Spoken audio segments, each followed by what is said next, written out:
Well, brand new polls show former President Trump with the biggest lead yet over President Biden. Take a look. A new CNN poll shows Trump leading President Biden 49 to 43%. That's a 6-point advantage.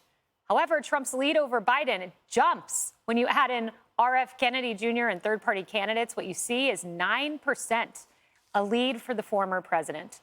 And the new poll also found that 55% of Americans now see Trump's presidency as a success, majority approval, with only 39% saying the same thing about Biden. Jason, when you pair what we're looking at now with Gallup, and Gallup found this, President Joe Biden averaged 38.7% job approval during his recently completed 13th quarter in office, which began on January 20th, ended April 19th. None of the other 9 presidents elected to their first term since Dwight Eisenhower had a lower 13th quarter average than Biden. It's a historic failure. Yeah, it scares me who these 30% think that Joe Biden has been an actual success, because what could they possibly point to? The world is more dangerous. Our borders are wide open. Crime is surging. Inflation is out of control. What can Joe Biden point to other than an infrastructure bill? Really? That's his lead on what he's doing well?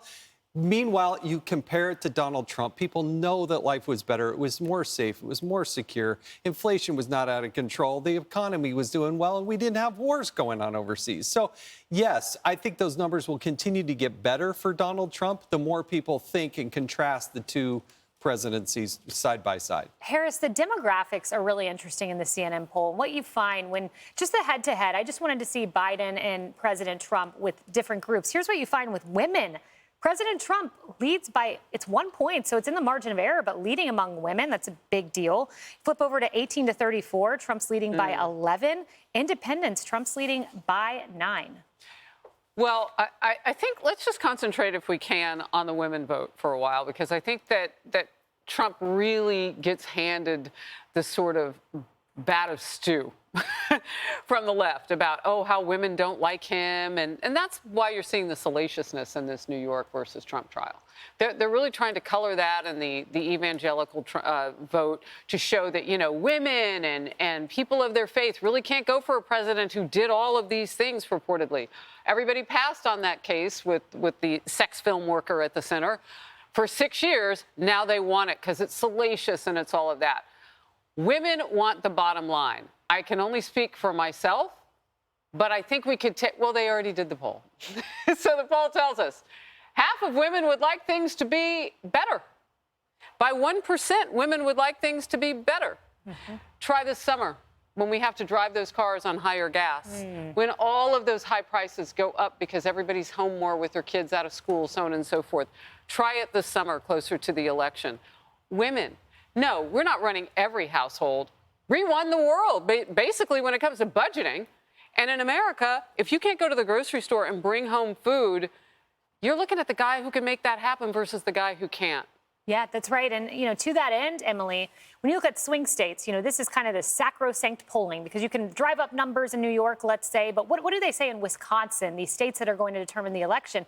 Well, on the economy, on that point, we have an answer in the CBS poll. What you find is in Michigan, on approval of current state of the economy versus the Trump economy, 38% of the percent approve of the current, 62% for Trump's economy. Pennsylvania, similar numbers, 38% for the current, 61% for Trump. Wisconsin, again, similar. Trump economy, 62, current, 42. These are bad numbers. They'd give me jitters in the White House. It's a 24-point differential in those 3 really important swing states. And when you have a president that's there campaigning, as we see, you know, he enjoys going to Pennsylvania now. He didn't go to that region for a long time, but now he's campaigning for votes.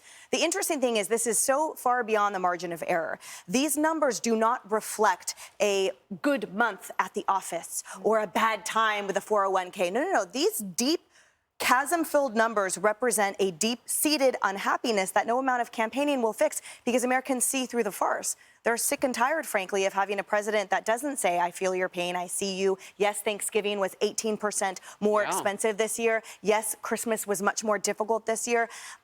All of that matters to Americans to that point. And so these polls, the president should sit up and take notice. And that at the end of the day, it's not about who epinephrine's him and he's jolted up and gives some type of campaign stop. No, it's about the policies. It's about all of the decisions that have had a negative effect on all of us that we are sick and tired of living through and then being being told it's actually not a reality. Now, Lisa, here's the ballgame. The polling is great for Trump, very poor for Biden. I mean, pretty much across the board.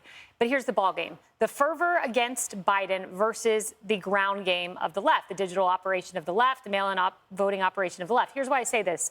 This was kind of buried in a poll, but very important. It was the NBC poll. We'll pull it up. Among voters who voted in 2020 and 2022, so they're registered, they've been out, Biden leads by 9.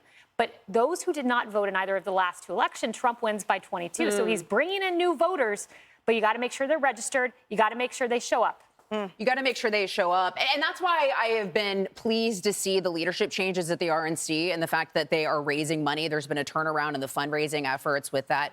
Also, Trump recently embraced early voting and absentee balloting on Truth Social, which is really important considering this new era of mail-in balloting and early voting.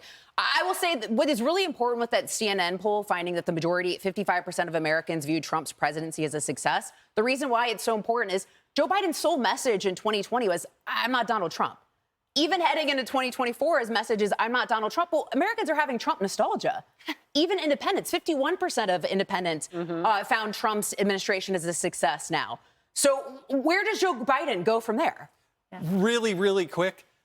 What is Joe Biden's plan for the future? Elections are about the future. What's his plan to tackle immigration, crime, overseas? Turn them into voters. Nobody has the answer on what Bidenomics takes us next. Well, Jason, more ice cream. It's to turn those migrants into voters. More ice cream that costs more for everyone else. Except him. Except him. Hey everyone, I'm Emily Campagno. Catch me and my co-hosts Harris Faulkner and Kaylee McEnany on Outnumbered every weekday at 12 p.m. Eastern, or set your DVR. Also, don't forget to subscribe to the Fox News YouTube page for daily highlights.